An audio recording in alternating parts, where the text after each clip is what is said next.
Okay, easing into this. I've never done this type of format before, so please bear with me. So my first tip, I'm going to start with something a little basic with some navigation. If you're drilling down into an AR or AP issues, where you're going to have to be going from customer to customer, vendor to vendor, I have a little trick that I tell all of my clients when I go through my QBO bootcamp when they transition to QuickBooks Online. So if you go to the customer center, usually when you go in and look at a customer, you see one by one.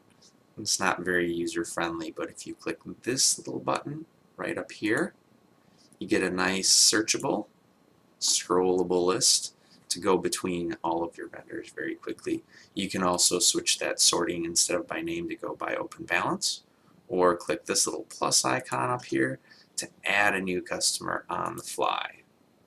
It works exactly the same way for your vendors. Click this little button up here, searchable, scrollable, sort by balance, or add a new one on the fly. The nice part about this is it's a sticky preference, is what I like to call it. So you click the little button once to get your searchable, scrollable list, and it will stay that way until you change it, regardless of you logging in and out of QuickBooks or using different browsers. Hope that helps. Thanks for watching.